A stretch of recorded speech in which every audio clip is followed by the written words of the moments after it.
Hello and welcome back to another episode.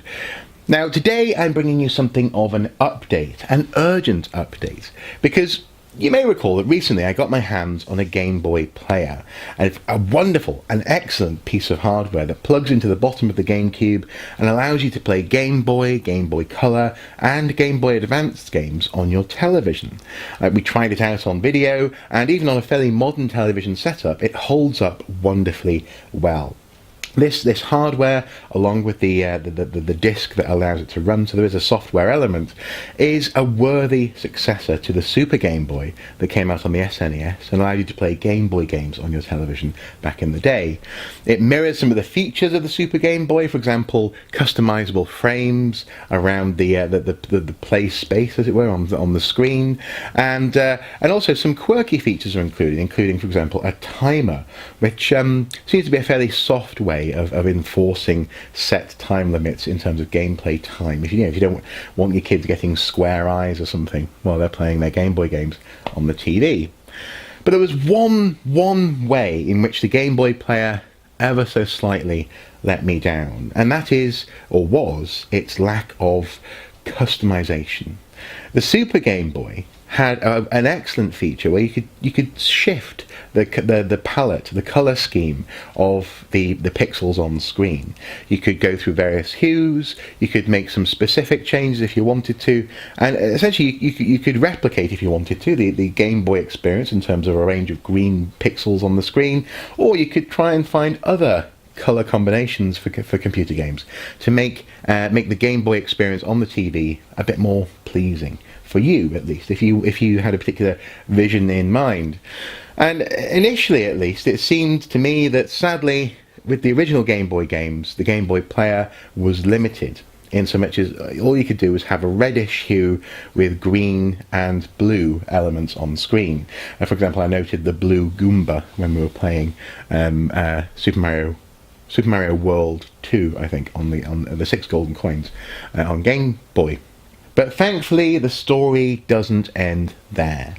You see, I really was very frustrated. The more I thought about it, the more I was just disappointed that, in particular, Link's Awakening, my favourite Game Boy game, my favourite Zelda game, in fact, looked so wrong on the Game Boy Player. I did not like the red scheme. I did not like the green that things were highlighted in, and I wanted to try and make a change. So I did some reading and research, I did some Googling, and also came across a video here on YouTube from Norm the Game Historian that highlighted that there is in fact a way to change the colour palette for Game Boy games on the Game Boy Player. It's not as elegant or well implemented as the on-screen menu and the software integrated into the Super Game Boy, but it is there, and it all revolves around pressing certain buttons upon booting up the game. So I have Link's Awakening in the machine now, and if we boot it up, you'll notice that I can change the colour scheme by pushing, and at the moment I'm just pushing the D-pad in different directions. Now that is already very useful, and here we can see that Link's Awakening frankly looks better. The boat isn't highlighted in a shocking putrid green against a red background. It's much more like the game, and like the colour spectrum that I'm expecting when I boot up Link's Awakening. Yes, we can try and find better colour schemes, but this is, at the very least, not as visually offensive, and just felt wrong as the vanilla scheme that's on the Game Boy Player. Now, there are more than 4 options. There actually are several different options based on a slightly more complex button press. So if you hold the A button and push up, down, left or right, or you hold the B button and press up, down, left or right on the D-pad, you'll get other colour schemes as well. So let's hold the A button, up, there you go, down, left, right. Interesting. So what's this one like? Okay, that's not too bad. We'll close the boat. Still black, that's good. I'm liking this one a bit. Press start, shall we? Okay, green sky. Let's try Rob. Okay, that's not too bad. Now, if we try the same, but this time with the B button, So hold B, up, down, left, right. Oh, wow, let's see what that one's like. Blimey. Now, is this the game sort of in negative? It is, yeah. It's like I'm playing a negative film version, camera film or something. That's pretty cool. That's pretty cool. I'm not sure I could play it for long like this. It feels like I'm playing a twisted version of the Virtual Boy. But nonetheless, these color schemes are very welcome. I'm so pleased that actually there are options when it comes to the colours that you can play the Game Boy games as. And what I can do is, I suppose, go through them all for you now. So here we go. So if we pressed up on the D-pad and nothing else, this is what we get. Okay. If we press right on the D-pad and nothing else, this is what we get. Oh, okay. Looks like a toxic wasteland. It's like Waterworld. I wonder if Link has been drinking his own urine. Eesh. Okay, let's try pressing down on the D-pad and nothing else. So down. Ooh. Not sure about that.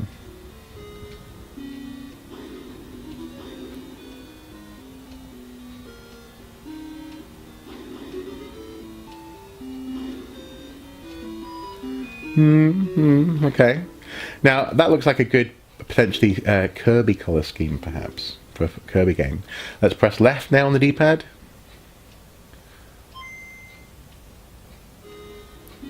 Very blue. Again, I'm liking that the boat is in fact a shadow, and not green on a red background. I could buy into that. It looks like Link's in a stormy sea at night.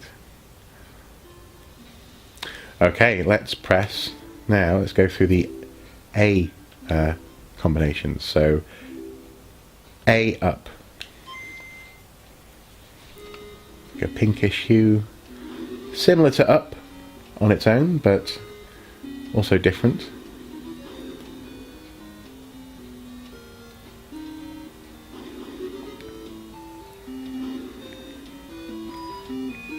Okay.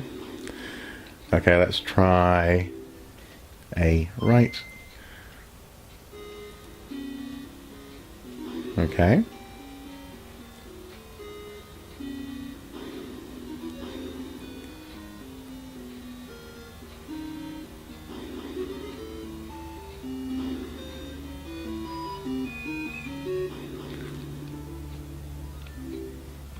A down, there we go. Oh, wow. Welcome to hell.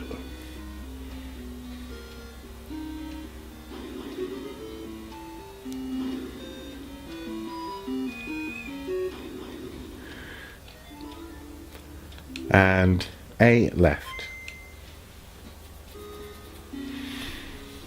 Yeah, like a muted blue.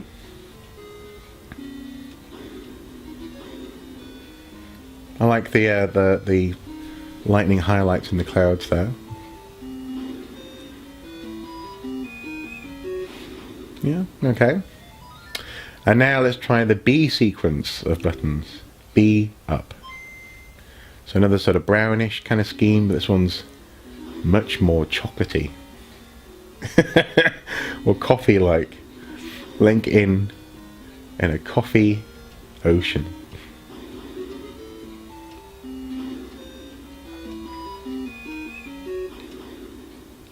Okay, yeah. It's not a million miles away from a Game Boy-like experience, actually. That feels like a similar spectrum of colours to the original Game Boy. Okay, B right. This is that negative one. Someone's inverted the colours.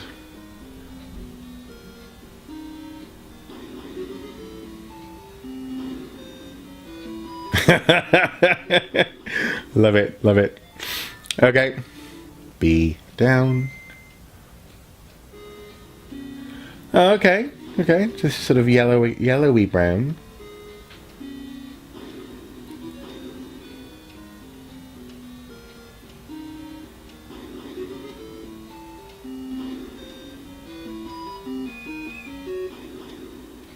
Okay, cool. And finally, the final colour combination, B left. Now this one, I think, yeah, it's grayscale. So again, it's similar in that sense to the green scale of the original Game Boy display.